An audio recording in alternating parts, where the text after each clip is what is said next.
Right the summary of a river by A.K. Ramanujan. Semester 3 English MDC और MIC का ये बहुत ही इंपॉर्टेंट सवाल है जिसे मैं आपको एक ऐसे नोट्स के साथ समझाऊंगा जिसे आप अपने एग्जाम में हूबहू लिख सकते हैं और अपने कॉपी में नोट डाउन कर सकते हैं। अगर मेरा ये वीडियो आपके लिए हेल्पफुल हुआ तो मेरे चैनल को सब्सक्राइब करें, वीडियो को अधिक से अधिक लाइक एंड शेयर करें। चलिए दोस्तों आंसर को डिस्कस करते हैं। The famous poem a river has been written by the great Indian poet A.K. Ramanujan. जो प्रसिद्ध पोयम है अ रिवर यानी एक नदी, ये महान भारतीय कवि A.K. रामानुजन के द्वारा लिखा गया है।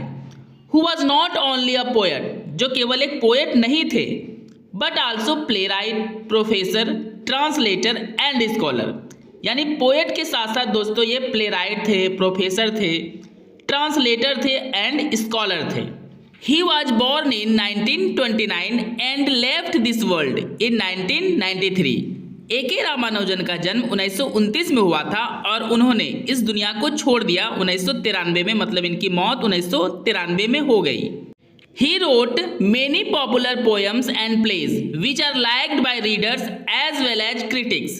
उन्होंने बहुत सारी लोकप्रिय पोएम्स और प्लेस लिखे जो पसंद की जाती है पढ़ने वालों के द्वारा और साथ ही साथ आलोचकों के द्वारा। यानी पढ़ने वाले और जो आलोचक होते हैं दोस्तों, ये दोनों उन्हें पसंद करते हैं। अब दोस्तों आलोचक का काम होता है आलोचना करना, बुराई करना, लेकिन A.K. रामानुजन इतना सुंदर कविताएं और प्लेज लिखा करते थे कि क्रिटिक्स भी उनकी आलोचना नहीं उनकी तारीफ किया करते थे। ये तो हो गया दोस्तों A.K. रामानुजन का परिचय, मतलब पोएट का परिचय। अब हम लोग डिस्कस करेंगे दोस्तों पोएम के इंट्रोडक्शन का।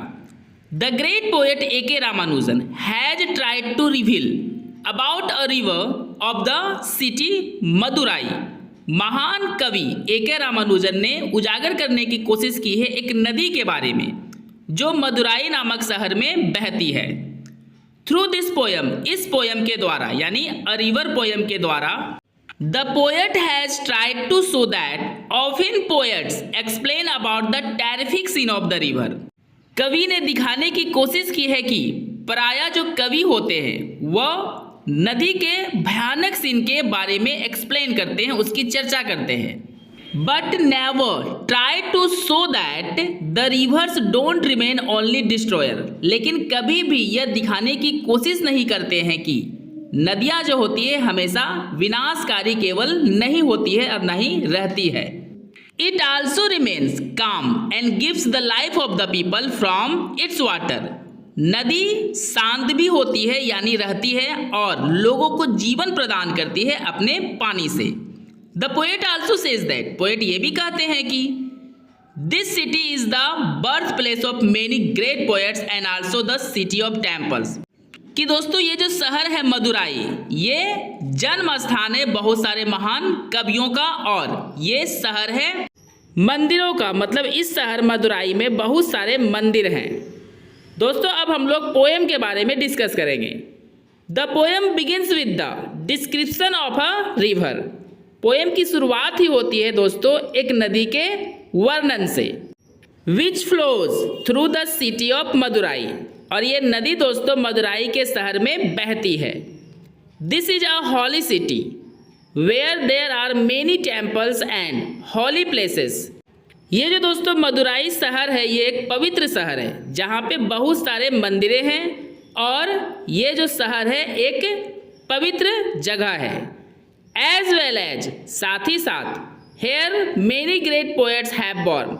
बहुत सारे महान कवियों ने यहाँ जन्म लिया है।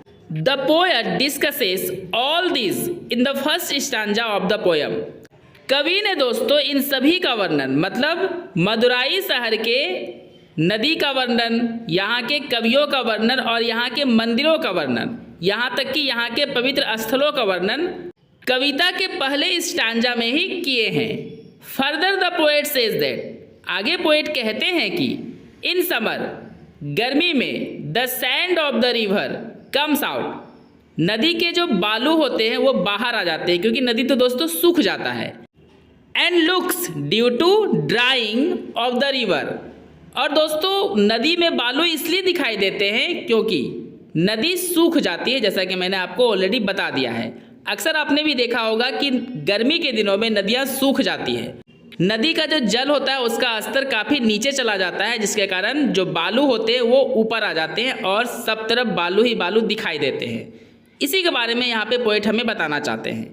The poet also says that, poet ये भी कहते हैं कि due to drying sand ribs straw and women's hair are seen in the river, नदी सूखने के कारण नदी के अंदर सैंड रिप्स दिखाई देते हैं, मतलब बालू के धारी धारी वाले जैसे रिप्स हो उसके तरह दिखाई देते हैं। स्ट्रो दिखाई देते हैं दोस्तों, मतलब घास भूसा यानी कूड़ा करकट इधर उधर दिखाई देता है, और औरतों के बाल दिखाई देते हैं, और ये सब होता है दोस्तों नदी के सूखने के कारण। दोस्तों अब आपको पैराग्राफ चेंज कर लेना है। In the second stanza the poet tells about an incident that happened as the flood. Poem के सेकेंड स्टांजा में पोएट एक घटना के बारे में बताते हैं जो बाढ़ के रूप में घटित हुई थी। विच कैरिड ऑफ 3 विलेज हाउस, जो बहा कर ले गई, यानी जब बाढ़ दोस्तों आया तो बहा कर ले गई गांव के 3 घरों को। अ प्रेग्नेंट वुमेन, एक प्रेग्नेंट वुमेन को, and 2 cows whose name were Gopi and Vrinda, और दोस्तों 2 गायों को भी जिनका नाम गोपी और वृंदा था बाढ़ बहाकर ले गई।